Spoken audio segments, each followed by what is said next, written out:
అందరూ ఎలా ఉన్నారు? Welcome back to my channel Devitarun. ఈరోజు మన రెసిపీ వచ్చేటప్పటికి మా ఇంట్లో మేము సాంబార్ అనేది ఎలా ప్రిపేర్ చేసుకుంటామో అన్ని ముక్కలు వేసుకుని చూపించబోతున్నానండి. సాంబారు మాకు ఎలా చేసుకోవాలో తెలీదా అంటారేమో, అలా కాదండి, ఒక్కొక్కరు ఒక్కొక్కలా చేస్తారు. మా స్టైల్ ఆఫ్ సాంబార్ మేకింగ్ అనేది చూపించబోతున్నాను. ముందుగా కందిపప్పు తీసుకుని ఆల్రెడీ 1 అవర్ బిఫోరే పెట్టుకున్నానండి. నానబెట్టుకుని మంచిగా వాష్ చేసేసుకున్న తర్వాత దాంట్లోకి మనం సాంబార్లోకి ఏవైతే వెజ్జీస్ని యాడ్ చేసుకోవాలనుకుంటున్నామో ఆ వెజ్జీస్ అన్నిటిని యాడ్ చేసేసుకోవచ్చు. మేమైతే ములక్కాడ, ఆనపకాయ, టొమాటోస్, ఆ చిన్న చిన్నగా ఉన్నాయి ఏంటి అని చూస్తున్నారా, తోటకూర కాడలండి.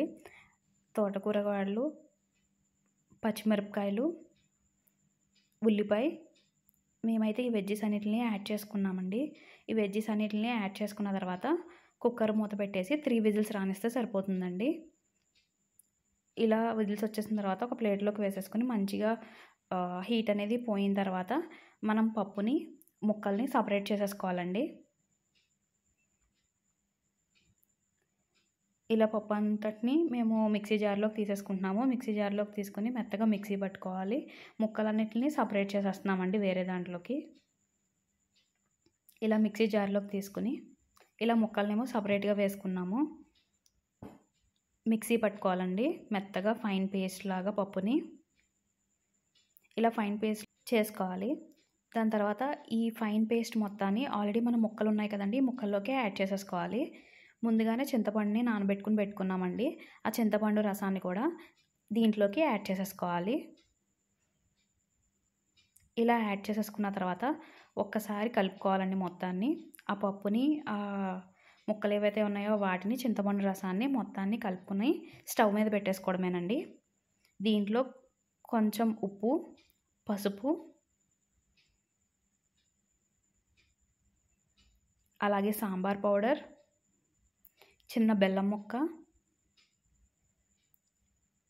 కరివేపాకు, కొంచెం కారం ఎక్కువ వేసుకోక్కర్లేదండి, కొంచెం వేసుకుంటే సరిపోతుంది. కొంచెం అల్లం వెల్లుల్లి పేస్ట్, ఇవన్నీ వేసుకుని బాగా కలుపుకోవాలండి.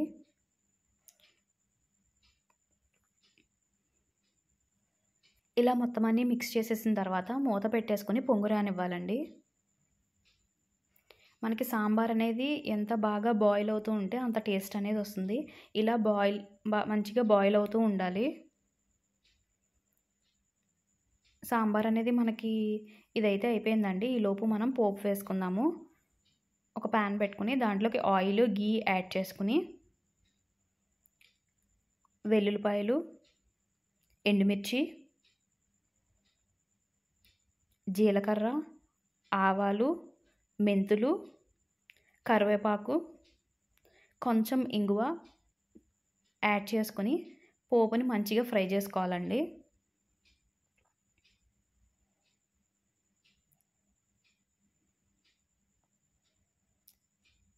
ఇలా మంచిగా ఫ్రై అయిపోయిన తర్వాత సాంబార్ని దీంట్లోకి యాడ్ చేసేసుకోవడమేనండి.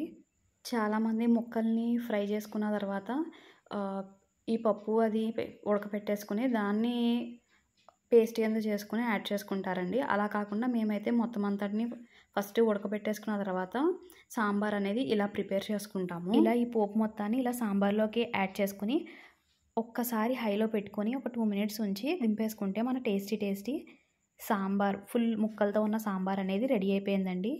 ఈ వీడియో కనుక మీకు నచ్చినట్టయితే please like, share and subscribe to my channel. Thank you for watching.